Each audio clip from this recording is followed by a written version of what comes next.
Y'all know what's going on. It's time for another episode of Doing Time with Joe. I'm your host, Joe Baker. Welcome to Generations of Grit, a tale of turf and legacy.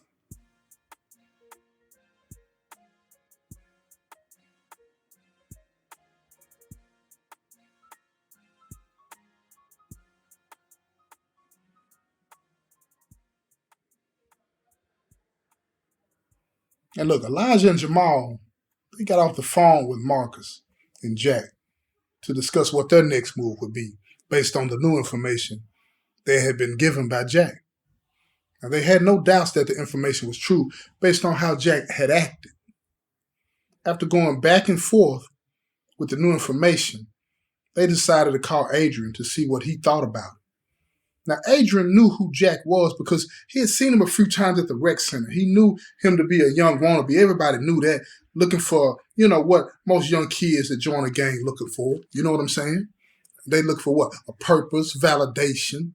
He was the same. He was the same way himself many years ago.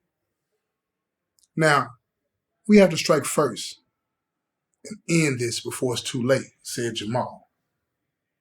Yeah, but if we miss, it's over for Marcus and Jack. We have to smoke him out. We have to let him walk right into the slaughterhouse, said Elijah. This has to work with precision. I agree, said Adrian.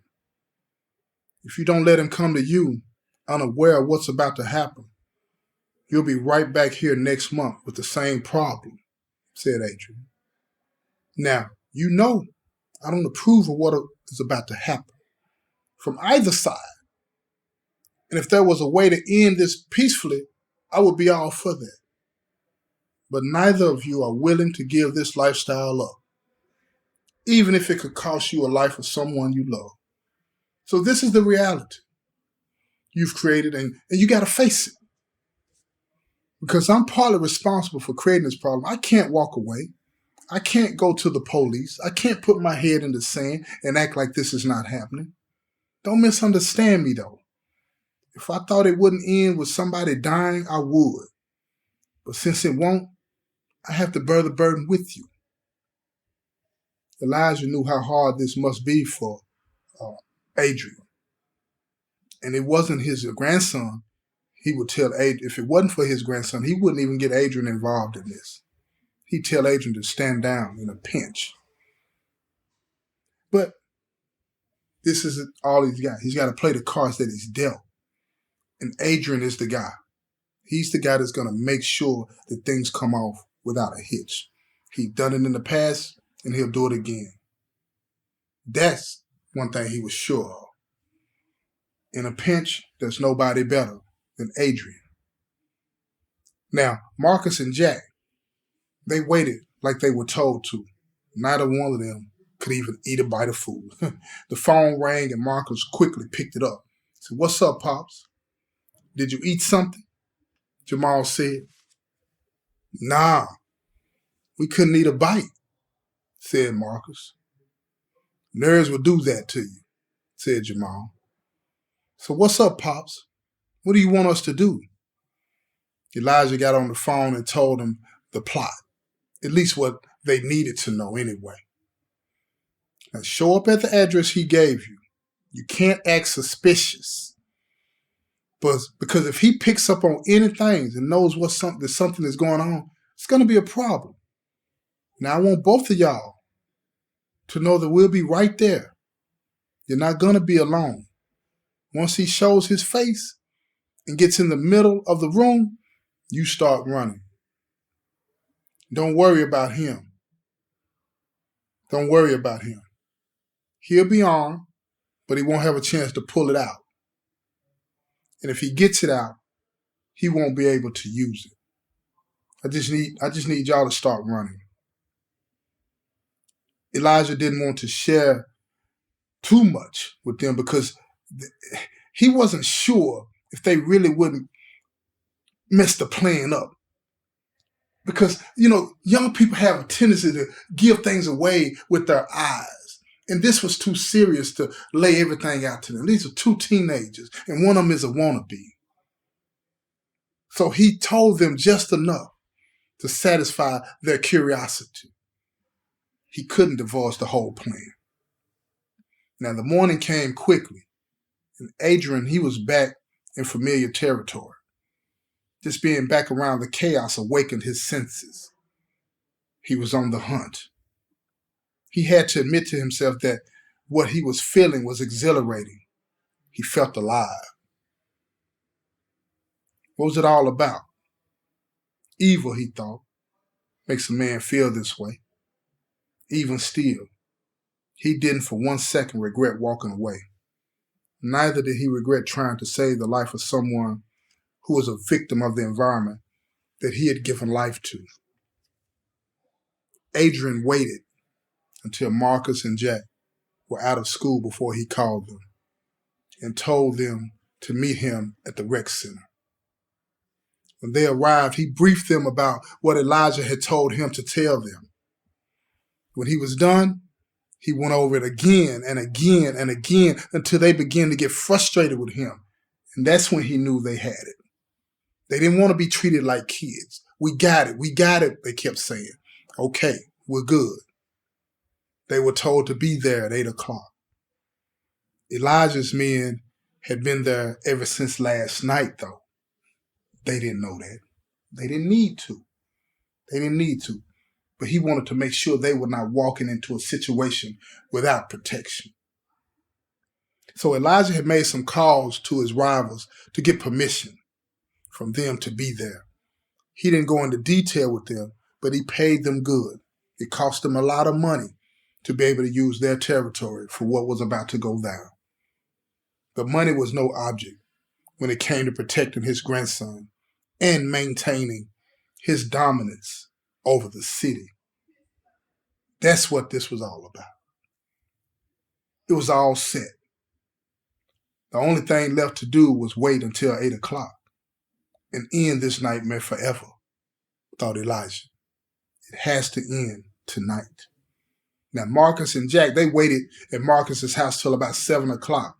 And he tried to eat something while they waited, but he was unable to. His father was right. His nerves were in overdrive about what was about to happen. He had never been anywhere close to being involved in the family business. All he could go on was what everybody else had told him that goes on, the stories that follow, but not this time. He wasn't on the sideline. He was a participant. The coach had put him in the game. On the way to Adrian's, Marcus's heart was racing. He glanced over to see Jack, to look at Jack and see if he was nervous too, but he couldn't tell. "Are you ready for this?" he said. Jack looked at him and without warning vomited all over himself and the car. His shirts and pants were covered in vomit. Nerves had got the best of him. Marcus panicked and pulled over to see if he was okay. Jack jumped out of the car screaming, "I can't do this! I can't do this!" He fell to his knees and started crying. What a time to do this. What a time to do this. So, Marcus didn't spare him. He said, "We don't have time for this, Jack. I'm scared too. But if we don't show up, we're going to be in big trouble. Either way, we got to go. You're always running around talking about gangster this and gangster that. Now this is your chance. So get up and let's get this over with." Jack stood up, wiped the dirt and vomit from his clothes. They drove off. Marcus was worried, though. Now, beyond what he previously was, but he couldn't let Jack know that. Couldn't do it. Looking at him, all Marcus could think about was, I hope Adrian has a change of clothes for Jack, because if he didn't, it was over. This man can't walk in there smelling like vomit and vomit all over his shirt. They're going to think something's wrong. So when they pulled up to Adrian's at around 7:20, giving them plenty of time to make it to the spot, when they got out of the car, Adrian could clearly see that Marcus was pissed about something. Then when he saw Jack come around the corner, he knew why. Before Jack even got close to him, he could smell the stench of vomit all over him. "Get inside. I got a change of clothes for you." As they passed by him, Adrian said to Marcus, "What happened?" Marcus replied, "Nerves." They didn't have time for Jack to take a shower, so he wiped himself off and put on the new clothes. He got as clean as he could.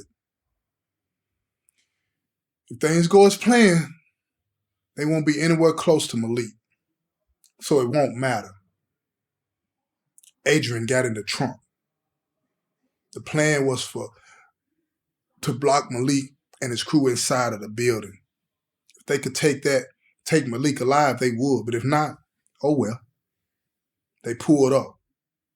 Marcus was told not to park in front of the building, but on the side, because it was a doorway on the side, and so in that direction, if somebody else were watching, Adrian could get out of the trunk without being seen and find a good spot for the ambush. So at 8 o'clock, it came. They were on the inside. No Malik. Just when they were about to walk out of the building, they heard cars pulling up. They wanted to run, but they were paralyzed. Their feet were stuck and frozen to the floor. Marcus looked at Jack to reassure him that they were in this together, even though he was afraid too. He was terrified. The words of his father echoed in his ears. It's okay to be scared. Just don't let anybody know it. So Malik walked through the door, and without any warning, the man behind him pulled out his gun and shot him twice in the back of the head before he hit the ground. He didn't even know what hit him. He fell face first into the ground. Adrian walked in behind Malik's crew. As he walked past them, he patted each one of them on the back, telling them that they had done the right thing. This had to be done. He turned the lights on, and about 30 guys, all armed with AR-15, stood up.